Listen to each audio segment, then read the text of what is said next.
ఈ రోజు నీ రాత్రికాల సమయంలో దేవుని మాటలు వినడానికి ప్రభు మనకి ఎంతగానో అవకాశం ఇచ్చారు. దేవునికి స్తోత్రం.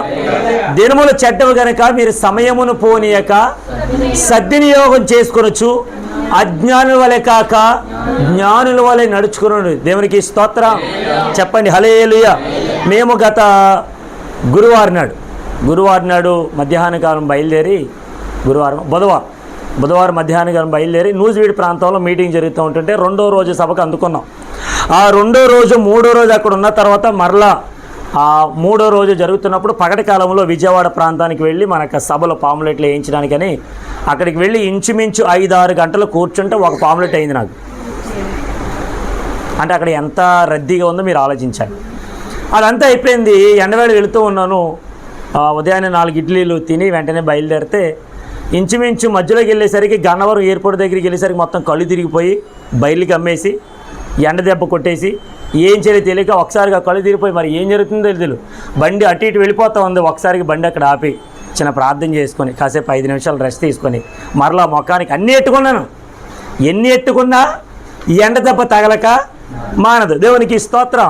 అసలే విజయవాడ అంటేనే ఎండ బాగా తీవ్రంగా ఉంటుంది. అటువంటి పరిస్థితుల్లో అలాగే ప్రార్థన చేసుకుని ముందుకెళ్ళాను. అన్నం కూడా ఏం తినలేదు. ఉదయం 4 ఇడ్లీలు మాత్రమే తిన్నాను. మరలా సాయంత్రం 10ంటికి 11ంటికి భోజనం చేశాను.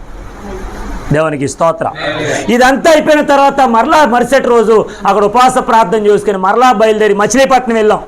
నూజివీడు ప్రాంతం నుంచి మరలా మచిలీపట్నం 80 కిలోమీటర్ల మీటింగ్కి వెళ్ళాం. మరలా అక్కడ మీటింగ్ చూసుకొని తెల్లవారుజామున మరలా 90 కిలోమీటర్లు మరలా ప్రయాణం చేసి ఇంటికి వచ్చాం. స్కూల్కి వెళ్ళాం. ఇన్విజిలేటర్గా చేస్తున్నాను. ఇన్విజిలేటర్ అయిపోయింది. మధ్య నుంచి మరలా బయలుదేరి 60 కిలోమీటర్ల సిద్ధాంతం వెళ్ళాను. అక్కడ మీటింగ్ చూసుకొని ఇంకా మీటింగ్ అయిపోయింది, ఇంక ఇంటికి వచ్చేద్దాం అనేటువంటి పరిస్థితులు ఉండేసరికి ఒక్కసారిగా ఏమైంది ఏంటో తెలియదు కానీ ఇక్కడ గ్యాస్ పట్టేసిందంట. నాకు తెలియదు అది గ్యాస్ పట్టడం అంట. సంతోష్ అయ్య గారు, శేఖర్ అయ్య గారు కంగారు పడిపోయి బాబు ఏం కాదని అని చెప్పి ఒక ట్యాబ్లెట్ ఇచ్చి, గ్యాస్ ట్యాబ్లెట్ అంటే ఏదో ఇచ్చి దాన్ని నీటిలో వేయగానే పొగలు వస్తున్నాయి, నొరగలు వస్తుంది. ఇదంతా చూసేసరికి అయ్యగారు నేను ఎలాంటి తాగినండి, నాకేం కాదండి, ప్రార్థన చేద్దాం, దేవుడు ఉన్నాడు. దేవునికి స్తోత్రం. మాట్లాడుతూ ఉన్నాను. పక్కన ఒక టేబుల్ ఉంటే టేబుల్ మీద ఇలాగ తలగి అలాగే పెట్టి అలాగే ఉండిపోయాను ఒక 5 నిమిషాలు. ఏం జరుగుతుందో తెలియదు. దేవునికి స్తోత్రం. నేను ఎందుకు ఈ విషయాలు చెప్తానంటే ప్రభువు నా జీవితంలో జరిగించినటువంటి కార్యం ఇంకా నేను ప్రభుకి నమ్మకంగా ఉండాలేమో. ఆమె నమ్మకంగా ఉండలేకపోతున్నానేమో, నమ్మకమైనటువంటి పరిచర్య చేయలేకపోతున్నానేమో. దేవునికి స్తోత్రం. దేవుడు ఈ రోజు తన వాక్కు చేత నాతో కూడా మాట్లాడుతున్నాడు. ఆమేన్. గట్టిగా హల్లెలూయా. ఈ రోజున మనము సజీవులుగా ఉన్నామంటే మన భక్తి కాదు, మన ధనము కాదు, మన డబ్బు కాదు, మన సంపద కాదు, కేవలము దేవుని కృప మాత్రమే. దేవునికి స్తోత్రం. చెప్పండి హల్లెలూయా. ఈ రోజున స్కూల్కి వెళ్ళాను, మాట్లాడుతూ ఉన్నాను. 10th క్లాసులకి ఎగ్జామ్ అయిపోయింది. రేపు 2వ తారీఖున ఇంగ్లీష్ ఎగ్జామ్ అయితే మా ప్రిన్సిపాల్ గారికి నాకు చిన్న వాగ్వాదం వచ్చి అయ్యా మీరు టైం తీసుకోవాలండి, క్లాస్ తీసుకోవాలని అన్నారు. ఏ టైం సార్ అంటే సాయంత్రం 6 గంటల నుంచి 9 గంటల వరకు అంట. ఇప్పుడు అవ్వాలి నాకు, ఇప్పుడు వద్దు నేను ఇక్కడికి. నేను ఒకటే చెప్పా, సార్ నాకు మీటింగ్ ఉంది, నేను రాను, మీరు ఏమైనా చేసుకుని నేను రాను. అయితే మానేయండి, మీ శాలరీ నేను అన్నాను కట్ చేసుకో, ఎవరికి ఫోన్ చేయాలి వాళ్ళు ఫోన్ చేస్తాను. నేను పెద్ద గొడవ అయిపోయింది మధ్యాహ్నం. దేవునికి స్తోత్రం. చెప్పండి హల్లెలూయా. ఆయన ఒక మాట అన్నాడు, ఈ సంవత్సరం వరకే మీరు నెక్స్ట్ ఇయర్ రారు. నేను అన్నా అసలు రాకూడదు అనుకుంటున్నాను నేను. ఆమేన్. అసలు రాకూడదు అనుకున్నాను. మీ నోటిని అసలు నేను రాను. నేను దేవునికి స్తోత్రం. ఏం చేసుకుంటూ చేసుకో రాను. నేను రేపు కూడా రాను. రేపు పొద్దున ఆన్లైన్ ప్రేయర్ ఉంది, నేను రాను. దేవునికి స్తోత్రం. ఇక కావాలి ఎల్లుండి వస్తాను, ఎందుకంటే 2వ తారీఖు ఎగ్జామ్, 1వ తారీఖు వస్తా. దేవునికి స్తోత్రం. అంటే ఇంచుమించు ఆ పిల్లలు అలసిపోయారంట. ఇప్పుడు సబ్జెక్ట్ టీచర్ నేను, ఇంగ్లీష్ టీచర్ నేను. నన్ను అడగద్దా టైం టేబుల్? నన్ను అడగకుండా నువ్వు ప్రిన్సిపల్ అయితే పెట్టేసుకుంటావా? సబ్జెక్ట్ ఎవరిది? నాది. ఈ మాట అన్నందుకు పౌరుషం వచ్చేసింది. ఇది నా స్కూల్, నేను ప్రిన్సిపల్ అన్నాడు. అయితే నువ్వు ఉంచుకుని వెళ్ళిపోతున్నాను. దేవునికి స్తోత్రం. చెప్పండి హల్లెలూయా. రండి. దేవుని వాక్యంలో రాయబడిన ఒక మాట ఏంటంటే నమ్మకమైన వానికి మెండైన దీవెనలు. దేవునికి స్తోత్రం. అంటే ఇప్పుడు మనకి ఏం కావాలి? దీవెన కోసమే కదా ప్రార్థనలు. ఆమె ఇప్పుడు ప్రార్థనలు దేనికి? దేవుడు ఆశీర్వదిస్తాడని, దేవుడు మన బలపరుస్తాడని, దేవుడు మనకి దీవెనలు ఇస్తాడని, దేవుడు మన కోరికలు తీరుస్తాడని. ఇందాక సిస్టర్ గారు పాట పాడారు, మేలు చేయక నీవు ఉండలేవయ్యా, ఆరాధించక నేను. చాలు చాలు, ఈ 2 పదాలు చాలు. ఫస్ట్ పదం ఏంటి? మేలు చేయక ఆయన ఉండలేడు. ఇప్పుడు మేలు చేస్తున్నప్పుడు నువ్వేం చేయాలి? గట్టిగా చెప్పాలి ఈ మాట. మరి చేస్తున్నావా? ఆరాధన ఉందా? ఆరాధన ఉండడం బట్టి ఏదో బైబిల్ పట్టుకొని ప్రభు మందిరానికి వచ్చేసి ఏదో పాటలు పాడి వెళ్ళిపోవడం కాదు. ఏ పరిస్థితుల్లోనైనా ఆయన ఆరాధించాలి. ఏ పరిస్థితి అయినా. దేవునికి స్తోత్రం. అంటే ఇప్పుడు ఏ పరిస్థితుల్లోనైనా నువ్వు ఆరాధించాలంటే నీలో నాలో ఉండవలసింది ఏంటంటే నమ్మకం. ఏముండాలి? గట్టిగా చెప్పండి. ఒక యజమాని దగ్గర పనిచేస్తున్నామండి, నమ్మకంగా ఉన్నప్పుడు ఆయన మనల్ని మెచ్చుకోడా? ఇప్పుడు నేను అన్నాను, ఒరిజినల్గా చెప్పాను, నిజం చెప్పేశాను, సార్ నేను రాలేను, నమ్మకంగా చెప్పాను ఆమె. ఇప్పుడు ఆయన తిడతాడు, మెచ్చుకున్నాడు, ఆయన ఇష్టం, తిట్టాడు, ఓకే పడ్డాను, ఇంకా ఎక్కువ మాట్లాడుతున్నారు, కొన్ని గట్టిగా చెప్పాను, అయ్యా నేను రాను. దేవునికి స్తోత్రం. ఇప్పుడు అలాంటిది ఒక యజమానుడి దగ్గర మనం ఉన్నట్టుగా నమ్మకంగా ఉంటేనే ఒక జీతం పెంచుతున్నాడే, మనకు విలువ పెరుగుతుంది, మనకు రేంజ్ పెరుగుతుంది. మరి దేవుడి దగ్గర నమ్మకంగా ఉన్నప్పుడు దేవుడు మనకి దీవెనలు ఎవడా? గట్టిగా చెప్పండి, ఎవడా? ఉదాహరణకు ఒక మాట చెప్తా. దేవునికి స్తోత్రం. చెప్పండి గట్టిగా హల్లెలూయా. రండి, పరిశుద్ధ గ్రంథంలో రాయబడినటువంటి ఒక మాట, ఆల్రెడీ మనం తెలుసుకున్న మాటే. పరిశుద్ధ గ్రంథంలో ఆదికాండ గ్రంథం 39వ అధ్యాయము. ఆదికాండ గ్రంథం 39వ అధ్యాయము, దాంట్లో రాయబడినటువంటి మాట 4వ వచన భాగం. యోసేపు మీద అతనికి కటాక్షము కలిగిన గనుక అతని యొద్ద పరిచర్య చేయువాడాయను.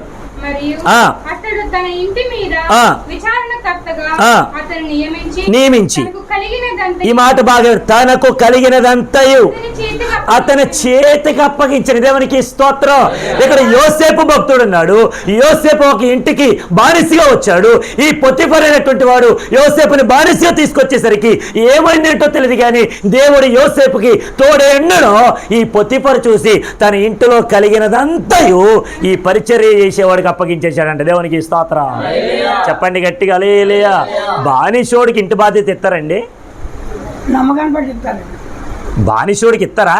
అసలు బానిసలకి ఇస్తారా? ఇంటిలో భర్త భార్యకే ఏదైనా ఒక పని చెప్పినప్పుడు అమ్మాయి నువ్వు ఇచ్చే నేను చేస్తాను. కొన్ని పనులు భార్య చెప్తారు, కొన్ని పనులు ఆయన చేస్తాడు.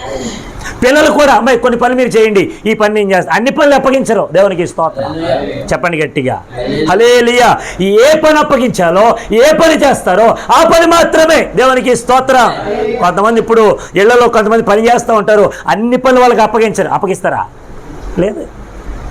ఎంతవరకు చేయాలో అంతవరకే. కొంతమంది ఉంటారు నమ్మకమైన వాళ్ళకి బీరువా తాళాలు కూడా ఇచ్చేసేటువంటి యజమానులు కూడా ఉన్నారు. దేవునికి స్తోత్రం.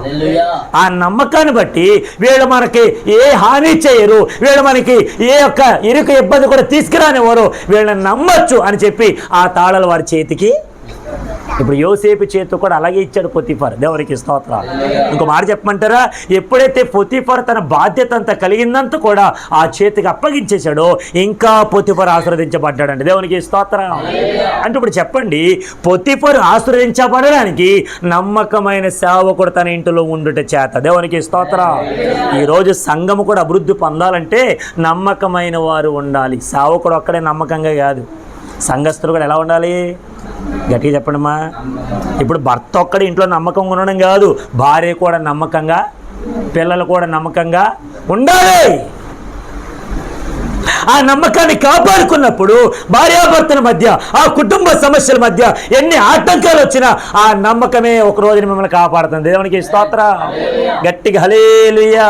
ఒక రోజున ఈ యోసేపు ఏ రీతిగా అయితే ఇంటిలో బానిసగా వచ్చాడో, ఆ బానిసగా చేస్తున్నటువంటి పనులు, ఆ కార్యక్రమాలు, ఆ అలవాట్లు, ఆ పద్ధతులు, ఆ ప్రవర్తన, ఆ విధానం అన్నీ చూసినటువంటి పొతిఫరు, అబ్బా ఇదిగో ఒక పని చేయి, ఇదిగో ఈ బాధ్యత అంతా నీకు ఇస్తున్నాను. ఆమేన్. ఈ సంఘటన అంతా కూడా ఎవరు చూస్తున్నాను అడగరే? భార్య చూస్తుంది. ఆమె ఎప్పుడు నన్ను నమ్మలేదు, ఎప్పుడు నాకు ఒక పని అప్పగించలేదు, ఎప్పుడు ఇది చేయి అది చేయని చెప్పి నన్ను కూడా ఒక బానిసగా చూసేవాడు. ఇప్పుడు ఇంటి బాధ్యత అంతా కూడా ఆ గృహ నిర్వాహకుడికి అప్పగించినట్టుగా యోసేపు చేతిలో పెడతాడేంటి, ఈ బానిస చేతిలో పెట్టడం ఏంటి అని అనుకొని ఇప్పుడు బానిస వైపు చూస్తూ అతని మీద కన్ను వేసి ఎలాగైనా అతని మీద ఒక నేరం మోపితే అప్పుడు ఆ భర్త నన్ను ప్రేమిస్తాడు కదా, అప్పుడు ఆ భర్త నన్ను చూచుకుంటాడు కదా, అప్పుడు ఆ భర్త నాకు అధికారం ఇస్తాడు కదా, ఏదో ఒక రీతిన అని ఆమె ప్రేరేపణ చేత ఆ యోసేపును లొంగ తీసుకోవడానికి ప్రయత్నం చేసింది. దేవునికి స్తోత్రం. చెప్పండి గట్టిగా హల్లెలూయా. యోసేపును లొంగ తీసుకోవడానికి చూసినా యోసేపు లొంగిపోయాడా? తన నమ్మకాన్ని అమ్ముకున్నాడా? విలువ చేసుకున్నాడండి. ఎలాగా తన నమ్మకాన్ని కాపాడుకున్నాడు? దేవునికి స్తోత్రం. ఒకటే చెప్పాడు, అమ్మాయి మన ఇంట్లో ఉన్నదంతా కూడా నాకు అప్పగించడం కానీ మిమ్మల్ని మాత్రమే నాకు అప్పగించాల. దేవునికి స్తోత్రం. చెప్పండి గట్టిగా హల్లెలూయా. కొంతమందికి కొంచెం ఏదైనా ఒక అవకాశం ఇస్తే చాలు మొత్తం అల్లుకుపోతారు. దాని అర్థం ఏంటి? ఒక తీగ ఉంటే చూసారు, దాని ఏంటారు చెప్పరేంటండి? అయ్యే తీగలు ఉంటాయి కదా, అది నన్ను స్వత్తన్నవా దేవునికి. మల్లె తీగలా? ఈ మల్లె తీగలు అంటే అంగ్లీర్ చెప్పారు. ఇంకెవరైనా తీగలు ఉంటాయి కదండి, మనకు కొంచెం చల్లదనం రావడానికి జస్ట్ ఆ మొక్కను తీసుకొచ్చి అలా అంటుకట్ట సంథింగ్ ఏదో ఉంటే మొత్తం అల్లుకుపోద్ది కదండి. అయ్యో బాబోయ్, దేవునికి స్తోత్రం. అలాగా ఈ రోజున కొంతమంది బయట విషయాల్లో అల్లుకుపోతున్నారు. వినాలి, బయట విషయాల్లో కొంచెం చొరవ తీసుకుంటే చాలు మొత్తం ఇంకా దాంట్లోకి వెళ్ళిపోతున్నారు. నన్ను క్షమించాలి, దేవుని పరిచర్య చేసేటువంటి మనం, దేవుని పనిలో ఉండేటువంటి మనం, దేవుని యొక్క సన్నిధానం ఉండేటువంటి మనం, ఆయన పనిలో ఎంతైతే అల్లుకుపోతామో నా ప్రభు మన విషయాలు అంతగా మనకు ఆశీర్వాదం ఇస్తాడు. దేవునికి స్తోత్రం. దేవుని పనిలో చొరవ తీసుకోవాలి. ఆమె ఎవరో పిలుస్తారు, ఎవరో వేస్తారు, ఎవరో మనకు అవకాశం ఇస్తారు, లేదు, ఇది దేవుని పని, నేను చెయ్యాలి అంతే. దేవునికి స్తోత్రం. గట్టిగా హల్లెలూయా. ఇప్పుడు బయట రోడ్డు మీద యాక్సిడెంట్ జరిగిందండి, వాళ్ళు వచ్చి చూసుకుంటారు అని వదిలేస్తారా? దగ్గరికి వెళ్ళిపోయి లేవదీసి మంచినీళ్ళు ఇచ్చి కొంచెం సవరదీసి కొంచెం వాళ్ళకి ఏదో గాయాలు కట్టి హాస్పిటల్ తీసుకెళ్ళి ఆ కారో లేదంటే ఏదో యాక్సిడెంట్ అయితే వాడిని ఆపి ఎరా ఏం చేసి అని అడగరా? ఈ రోజున కొంతమంది ఎక్కడ అడుగుతారేమో అని చెప్పి పోలీస్ కేసు అవుతుందేమని చెప్పి ఫోటోలు పెట్టుకొని తీస్తాం. దేవుని ఇస్తాం. ఇప్పుడు ఏమొచ్చినాయి? పలానా ఊళ్ళకి ఇలాగ యాక్సిడెంట్ అయింది, వీడు ఏం చేస్తారంటే మంచినీళ్ళు ఇవ్వడం, వీడు ఏం చేస్తారు? ఈ రోజున సంఘంలో కూడా అలాగే ఉన్నారు, కుటుంబంలో కూడా అలాగే ఉన్నారు. భర్త ఏమైపోయినా భార్య పట్టించుకోదు, భార్య ఏమైపోయినా భర్త పట్టించుకోడు, పిల్లలు ఏమైపోయినా పట్టించుకోరు. ఎవడు బతికారుది. దేవునికి స్తోత్రం. లేదా బతికలేదా? ఇళ్లలో లేదండి. కొంతమంది కుటుంబాల్లో చూస్తే పైకి మాత్రమే సంతోషంగా కనబడుతున్నారు, లోపలంతా కూడా దుఃఖమే. దేవునికి స్తోత్రం. కానీ ఇప్పుడు మన జీవితాల్లో ఆ దుఃఖం పోవాలంటే మనం చేయాల్సింది ఏంటి తెలుసా? నమ్మకంగా దేవుని పనిలో సాగిపోవడం. దేవునికి స్తోత్రం. గట్టిగా హల్లెలూయా. ఒక 40,000 పెట్టి ఏదైనా ఒక వస్తువు కొనుక్కున్నప్పుడు ప్రతి నెల క్రమం తప్పకుండా కొంచెం కడతానే. ఏంటిది అది? ఈఎంఐ కడతామే. ఒకరోజు కట్టలేదనుకో నెలలో ఏం చేస్తాడు? చెప్పండి అమ్మా. ఏడా ఫైన్ ఏడా? మా సతీమణి గారికి బాగా తెలుసు. ఎందుకంటే ఆవిడ ఏ కార్డు అది? బజాజ్ కార్డు. బజాజ్ కార్డులో వాళ్ళ సొంత అన్నయ్య గారికి 30,000 పెట్టి ఫోన్ కొందమ్మా మిసేజ్ గారు. కొన్న తర్వాత ఆయన అన్నాడు, సెల్లే నేను కట్టేస్తాను సెల్లే. ఏమన్నాడు? కట్టేస్తాను సెల్లే అన్నాడు. కట్టేశాడు. 30,000 పని చేసి కట్టిందండి, జాబ్ చేసి కట్టింది. నేను ఎందుకు చెప్తున్నానంటే ఒక నెల కట్టకపోయేసరికి ఫైన్ ఎంత వేసాడమ్మా? 500 వేసాడు. ఒక నెల కట్టలేనందుకు ఫోన్కి. నేను అంటానండి, మరి దేవుడు ఇన్ని రోజులుగా మనల్ని కాపాడుతున్నాడే, ఇన్ని నెలలుగా ఆశీర్వాదం ఇస్తున్నాడే, ప్రతిరోజు క్రమం తప్పకుండా నా జీవితాలలో అనేకమైనటువంటి గొప్ప కార్యాలు ప్రతి యాక్సిడెంట్ నుంచి తప్పిస్తున్నాడు కదా, మరి ఆయనకి ఎంత చెల్లించగలమండి? ఒకవేళ అయ్యా నువ్వు నాకు స్తుతి చెల్లించలేదు, నువ్వు నాకు ఆరాధన చేయలేదు, నీకు ఫైన్ ఎత్తను అనడం కొన్ని కట్టగలమా? మాట్లాడండి, కట్టగలమా? ఇంకోటి ఏంటంటే అయ్యో నువ్వు వద్దు, ఈ సరితో నేను కట్టను, వదిలే, నేను రాని చర్చికి. దేవునికి స్తోత్రం. ఒక ఆవిడ అంటుందంటే వేరే ఆయనతో, ఇదిగో ప్రవీణ్ గారి చర్చిలో నేను రాను, మీ చర్చికి వద్దాం అనుకుంటున్నాను, వచ్చామంటవా అంటుందంట. అప్పుడు ఈయన ఏమనాలి?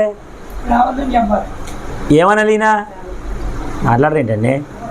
ఏంటమ్మా ఊరుకో, అలా ఎందుకు మాట్లాడుతున్నావు? తప్పు. ఆయన మీ సేవకుడు వెళ్ళాలి. జక్కుల ఐజాక్ గారు ఎంత మంచివారు తెలీదా నీకు? నేను ఎలా కాపాడారు, నీకు ఏ విషయం ఎంత సహాయపడ్డారు తెలీదా అని చెప్పాలా? ఈయన అన్నాడంట, వచ్చేయి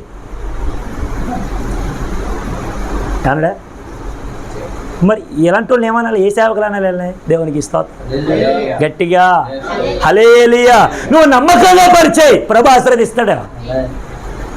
నువ్వు నమ్మకాన్ని కాపాడుకోవడానికి ప్రభు మందిరంలో ప్రయాసపడు, కన్నీరు కార్చు. ఆయన అంటాడు, ఈ యోసేపు చేసిన పని అదే, ఏమైపోయినా పర్లా, నేను చెరసాల పాలైనా, చావాలనుకున్నా, ఒకవేళ బందీలుగా మారిపోయినా నేను ఏమైపోవడానికి అని సిద్ధమే, కానీ ఇదిగా నిన్ను మాత్రం నేనేమి పట్టించుకోను. దేవునికి స్తోత్రం చెప్పండి. హల్లెలూయా. ఆ నమ్మకత్వమే అతని జీవితంలో ఒక పొజిషన్లోకి అతను తీసుకెళ్ళి. దేవునికి స్తోత్రం. ఇప్పుడు దీవెనలు మెండుగా రావాలి అంటే ముందు నువ్వేం చేయాలి? నీ నమ్మకాన్ని కాపాడుకున్నటలో కొన్ని శ్రమలు వస్తాయి, తట్టుకోవాలి. దేవునికి స్తోత్రం. కొన్ని దెబ్బలు తగులుతాయి, తట్టుకోవాలి. దేవునికి స్తోత్రం. ప్రతి విషయంలో కూడా ఆ నమ్మకాన్ని కోల్పోకూడదు. దేవునికి స్తోత్రం. గట్టిగా హల్లెలూయా. కొంతమంది అంటారు, ఈ రోజు నీతి నిజాయితీలు ఎవరు చూస్తున్నారండి?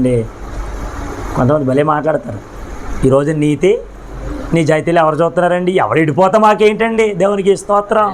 ఈరోజు నన్ను మాట అడిగినామండి, సంఘంలో నువ్వు ఎలా ఉంటున్నావు లేదో పరీక్షించినటువంటి నేను నిన్ను గద్దించకపోతే రేపు పొద్దు నీకు ఏదైనా నొప్పికి వచ్చిందనుకోండి, ఏదైనా బాధ వచ్చిందనుకోండి, దానికి కారకులు ఎవరు? నేనే. ఆమేన్ చెప్పండి గట్టిగా. హల్లెలూయా. కాబట్టి ఇప్పుడు ఆ నమ్మకాన్ని కాపాడుకునేటలో యోసేపు మొదటిగా నిలబడ్డాడు. దేవునికి స్తోత్రం. ఇంకొక ఆయన ఉన్నాడు, ఒక మాట చెప్పి నేను ముగిస్తాను. చూడండి, పరిశుద్ధ గ్రంథంలో, ఇది ఆదికాండ గ్రంథం, తన నమ్మకాన్ని ఎలా కోల్పోయాడు చూద్దాం. చూడండి. స్తోత్రం స్తోత్రం. రండి, పరిశుద్ధ గ్రంథంలో ఆదికాండ గ్రంథం, ఆదికాండ గ్రంథం. స్తోత్రం.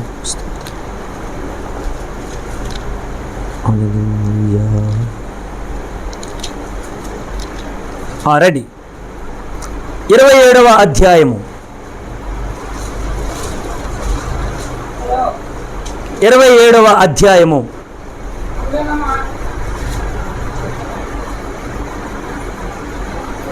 35వ వచన భాగం నుంచి చదువుకుందాం.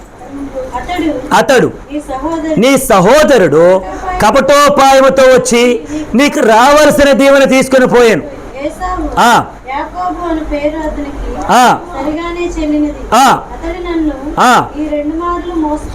మోసపుచ్చాను. చాలు, జ్యేష్ఠత్వమును తీసేసుకున్నానంట. ఎవరో గడి చెప్పండమ్మా. యాకోబు తీసుకున్నాడు. నన్ను మాట్లాడిన జ్యేష్ఠత్వం ఏమన్నా ఫ్రీగా ఇచ్చేదా? ఎవరైనా దొంగతనం చేస్తారా? ఎవరైనా రాబరీ చేస్తారా జ్యేష్ఠత్వం? దేవునికి స్తోత్రం. మరి ఎలా తీసుకున్నాడు? ఇప్పుడు రండి, 25వ అధ్యాయము, అదే ఆదికాండ గ్రంథం 25వ అధ్యాయము, దాంట్లో రాబడిన మాట 30 వచ్చిన భాగం, లేదంటే 29 నుంచి. ఒకనాడు యాకోబు కలగూర వంటకము వండుకొనుచుండగా యాసావు అలసిన వాడై పొలములో నుండి వచ్చి, నేను అలసి ఉన్నాను, ఆ ఎర్ర ఎర్రగానున్న దానిలో కొంచెము పెట్టమని అడిగాను. ఏదోమో అనబడిను. అందుకే యాకోబు, నీ జ్యేష్ఠత్వం నేడు నాకెమ్మని అడగగా,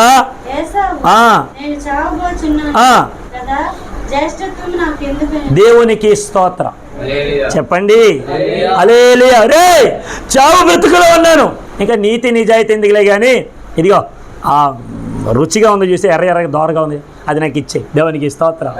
ఇతని గురించి ఎబ్రీ పత్రిక మాట ఉంది, ఏమన్నా తెలుసా? ఒక్క పూట కూటి కోసం తన జ్యేష్ఠత్వాన్ని అమ్ముకున్నటువంటి యాషావు భ్రష్టుడి వలె నువ్వెందుకు మారతావయ్యా? దేవునికి స్తోత్రం గట్టిగా హల్లెలూయా. అంటే జ్యేష్ఠత్వం, మనం దేవునికి జ్యేష్ఠులుగా ఉండాలి. దేవునికి స్తోత్రం. ఆయన జ్యేష్ఠ కుమారుడు కనుక ఆ జ్యేష్ఠత్వాన్ని, అధికారాన్ని ప్రభు మనకి ఇచ్చాడు, అమ్ముకోవడానికి కాదు. దేవునికి స్తోత్రం. ఈ రోజున ఒక్క పూట కోటి కోసం మనం ఏం చేస్తాం? మన జ్యేష్ఠత్వాన్ని అమ్మేసుకుంటున్నాం. దేవునికి స్తోత్రం. హల్లెలూయా. ఇప్పుడు యాషావు ఏమైపోయాడు? అమ్ముకొని తన నమ్మకత్వాన్ని కోల్పోయాడు, జ్యేష్ఠత్వాన్ని కోల్పోయాడు. ఇప్పుడు ఆ అవకాశాన్ని యాకోబు పొందుకున్నాడు. దేవునికి స్తోత్రం గట్టిగా హల్లెలూయా. ఇక్కడ యాషావేమో అమ్ముకొని ఓడిపోయాడు, అక్కడేమో యోసేపు తన జ్యేష్ఠత్వం కోసం, ఇంకా చెప్పాలంటే తన నమ్మకత్వం కోసం జైలు పాలవడానికి కూడా సిద్ధపడిపోయాడు. దేవునికి స్తోత్రం. ఇప్పుడు ఇంకో మాట చెప్తాను, గుర్తుపెట్టుకోండి. వీళ్ళిద్దరిలో మెండైన దీవులు ఎవరు కలిగాయి? అమ్మ విన్నారా? వీళ్ళిద్దరిలో మెండైన దీవులు ఎవరు కలిగాయి? యోసేపుకే. దేవునికి స్తోత్రం. ఎవరు కలిగాయి? యోసేపు నమ్మకంగా బ్రతికాడు. మరి యాషావు అమ్మేసుకున్నాడు. ఏం చేశాడు? దేవునికి స్తోత్రం. ఈ రోజున ఇండ్లలో ఉండేటువంటి బిడ్డలకు కానీ, కుమార్తెలు కానీ, కుమారులకు కానీ అనేకమైనటువంటి పలు చోట్ల నమ్మకంగా పని చేస్తున్నారేమో కానీ దేవుని సన్నిధానంలో, కుటుంబంలో నమ్మకంగా ఉన్నారా? ఉంటే చెప్పండి. మరి దేవుడు ఎందుకు ఆశీర్వదించాడు? దేవుడు ఎందుకు మన జీవితాల్లో కార్యాలు చేయడు? మన జీవితాల్లో నమ్మకం అనేది పోయినప్పుడు దీవెనలు మెండిగా రావు. దేవునికి స్తోత్రం.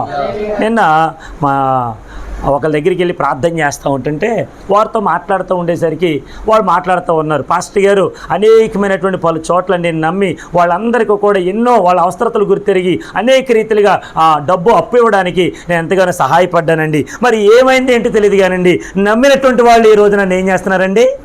మోసం చేస్తున్నారు. డబ్బులు అడగడానికి వెళ్ళినప్పుడు కనబడట్లేదంట, దాకొని తిరుగుతున్నారంట. దేవునికి స్తోత్రం. ఏమెత్తరో పోయెత్తట్లేదంట. నేను ఒక మాట అన్నాను, ఇప్పుడు ఏదైనా సరే మన సొంత నిర్ణయం కాదు మనం తీసుకోవాల్సింది. దేవుడి మాటను బట్టి ముందుకెళ్తే ప్రభు అన్నీ చేస్తాడని చెప్పా. దేవునికి స్తోత్రం. ఈ రోజున ఎవడు పెత్తనం వాడిది, ఎవడి ఇష్టం వాడిది, ఎవడి మాట చొప్పున నేను ఇలాగే బ్రతుకుతాను అని అనకూడదు. దేవునికి స్తోత్రం. గట్టిగా లేయా. నేను ఆ మాట చెప్పేసరికి ఒకసారి గమనైపోయింది. అలా సొంత పెత్తనాలు సొంత నిర్ణయాలు ఎక్కడా నిలబడవు, రాణించవు. గుర్తుపెట్టుకోండి.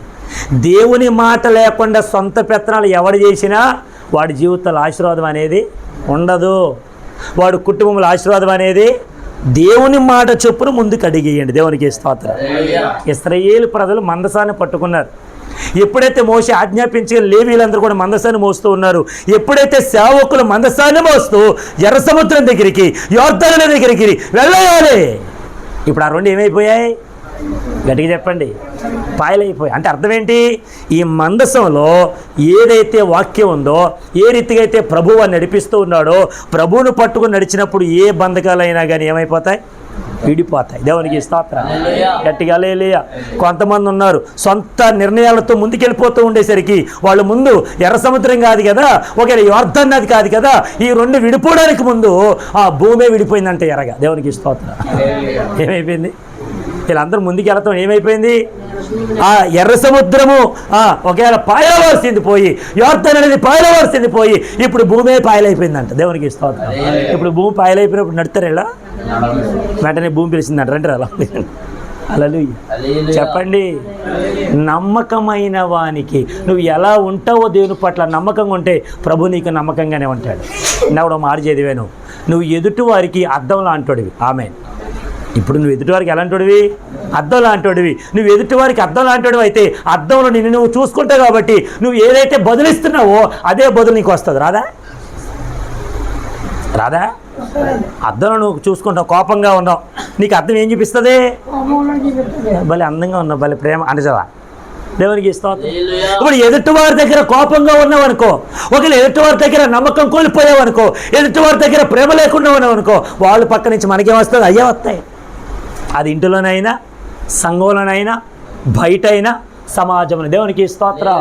గట్టిగా లేలే. నేను అంటాను, మన ఇంటిలో జరిగేటువంటి ఈ కుటుంబ ప్రార్థన విధానమే అనేకమైనటువంటి ప్రతి సమస్యలలో మనకి విడుదలనిస్తుంది. దేవునికి స్తోత్రం.